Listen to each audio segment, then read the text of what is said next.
Hey, everybody, and welcome to another edition of the Migraine Mentors Minicast. We are your hosts, the Migraine Mentors. I'm Dr. Erik Reis, and I am here with my esteemed colleague, Dr. Thompson Maesaka. Dr. Maesaka, how are we doing today? Doing pretty well, man. Doing pretty well. I felt the first tinge of fall weather happen, and every time that happens, my wife just gives me the look of like, it's coming. So we're excited. How are you? How's the dad life treating you? Dad life is good. Hendrix is changing very quickly, and he's finally smiling. And I thought for a second, it was like, oh, it's only me, or like it's only my wife. But I realized like he's also smiling at inanimate objects. And so I'm kind of like, okay, maybe I'm not as special as I originally had thought, but dad life's pretty good. You are. So can't complain on that. Yeah. Thank you. I needed that, by the way.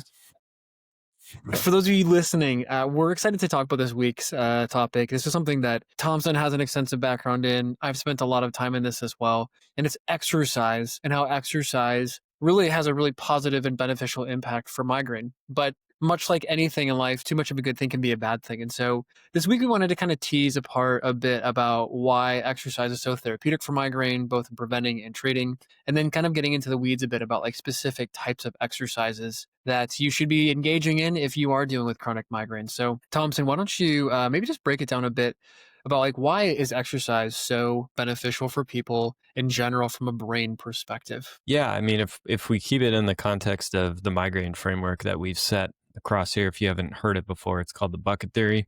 So we all have a bucket.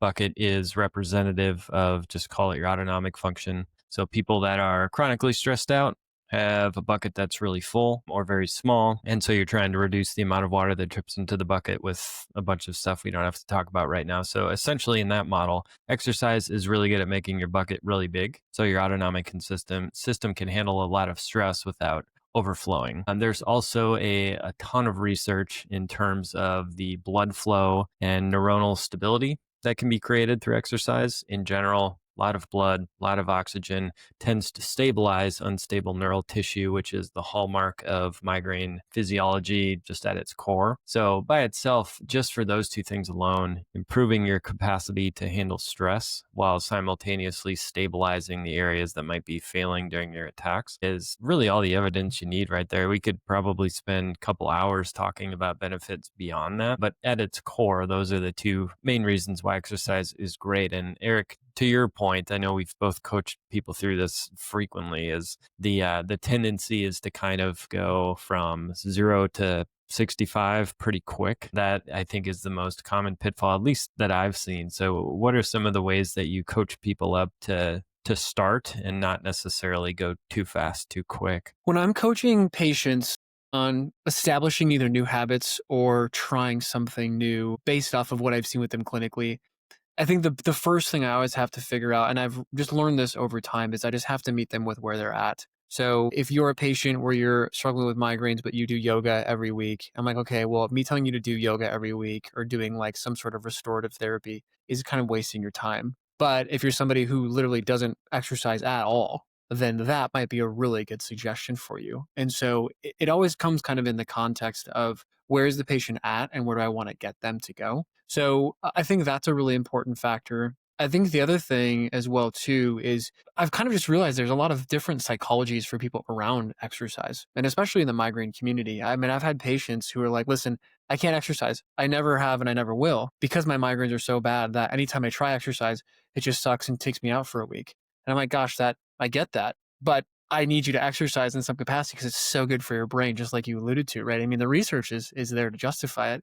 And then I'll get the opposite spectrum of like, you don't understand. No, I have to exercise. And if I take a day off, like, oh my gosh, I'm going to melt and I'm going to get worse. That's also a psychology that's been built around exercise that may not also be very therapeutic. And so I think the more that I'm in practice, the more I realize like I have to ask kind of those leading questions to get the answers I'm looking for. And in any way or any shape or form, if I can get somebody doing exercise in some capacity, I almost just view that as a win. Consistency over time is probably the biggest key. I would be curious to hear kind of what your take is on that as well, because you know the patients that I thought would act on it, maybe they didn't, or the ones that I didn't think would did, and I just feel like I'm getting humbled every day, anyways, in practice, and I think that's the best part about it. But like, where do you sit on that? Yeah, I'm a big proponent of meeting people where they're at as well. Is in the context of migraine, like if you just look at some of these places, like Lifetime is where I work out. As probably the most migraine unfriendly environment ever created in the history of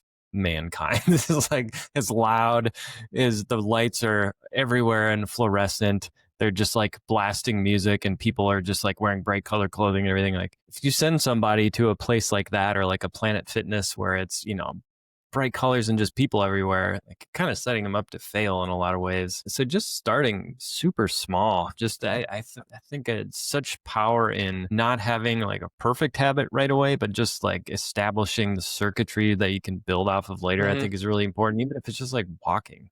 Just go take a walk. I'm a huge fan, especially in the concussion people as well, with recumbent bikes. When I was in chiropractic school, I got super fat like immediately because I was just sitting on my butt all day. So I literally went on Facebook Marketplace, put my iPad on a recumbent bike, and just would like move my fat ass around just to like burn calories so I didn't balloon up. Super helpful. Like that was all I really had time for at the time. So it's helpful for me at that time. It's so I think it's a big thing of just, first understanding that it's important and then just figuring out the easiest way for you to get started. And then once you're started, it's a lot easier to add in complexity after that. I feel like most people think like, oh, we got to sort of dial things in and get on a routine that's perfect for me. Like, doesn't really matter. Just start doing something. Yeah, I agree with that 100%. I think the quote that comes up that I've been hearing on like my YouTube motivational videos in the morning is like Theo Von continuing to say like nothing changes or nothing changes.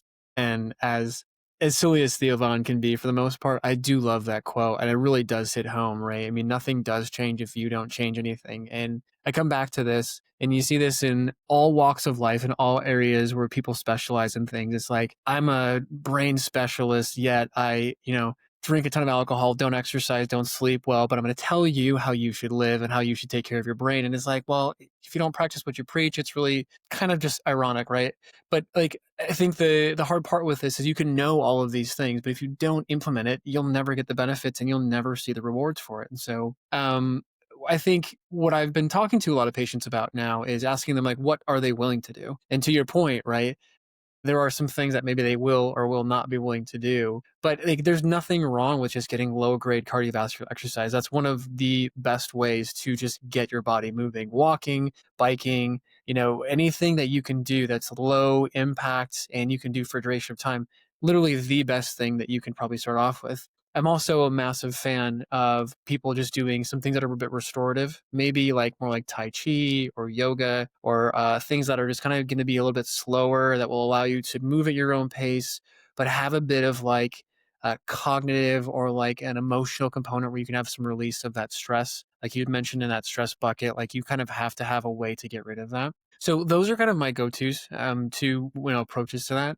Is there anything else that you would add to that? Anything that you've seen with your patients or anything that you've given for suggestions that can maybe steer people in the right direction on that side? Yeah, and honestly, one of the things I'm a huge proponent of, and just full disclosure, I'm incredibly biased because my wife is literally the queen of Pilates. She is in charge of the biggest Pilates company in the world. So I'm just inherently biased to suggest that. But Pilates is super helpful. I actually had a reformer at my last clinic because if you're just getting into exercise, you're on your back. So it's incredibly autonomically friendly, meaning you don't have to push blood up really hard because you're already on your back.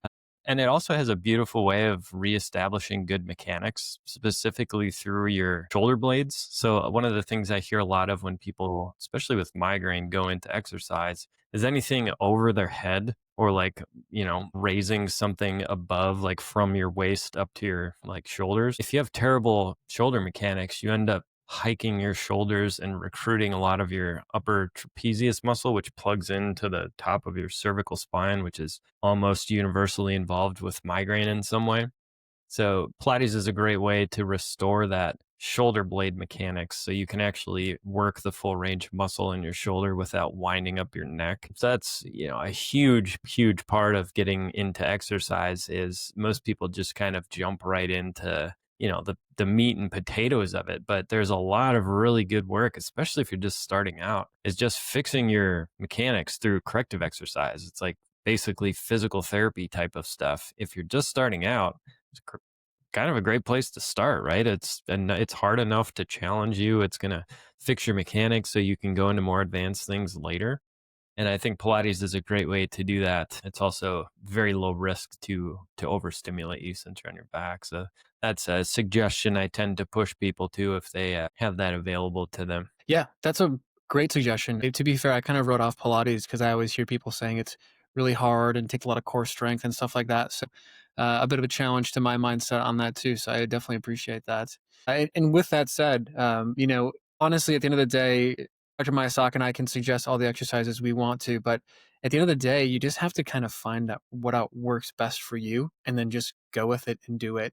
And consistency over time is going to be the key with that. So, with that said, I think this is something that's super important for so many people who struggle with migraine, chronic migraine, whether it's a vestibular migraine, occipital migraine, or a traditional migraine with aura. I mean, whatever you're dealing with, there's probably some therapy or treatment or rehab that will be appropriate for you. And so, hopefully, you're able to take something away from today's discussion. Hopefully, you're able to take away a new habit and start learning how to implement this into your daily life. For those of you who are consistently joining us and subscribing to our Migraine Mentors newsletter, thank you for your continued support. It's so great to hear from you, and you're going to see a lot more coming from us over the next couple of weeks and months because Dr. Maesaka is a mad genius in the lab right now working on some really cool AI programming. For those of you who haven't been with us, what are you waiting for? We put out our Migraine Mentors newsletter every Wednesday morning at 6 a.m. Central Time. We are here to offer tips, tricks, information, education, ways for you to change your life by taking the 20 years of clinical experience that we bring to the table and essentially giving it to you for free. So if you're somebody who wants to join, go ahead and click the link down in the description of this YouTube video or on any of the platforms that we're streaming this podcast on. And join us, give us feedback. We're here to help you and support you. And once again, we are the Migraine Mentors, and we appreciate you taking the time to listen to this today. We hope to see you again at next week's episode.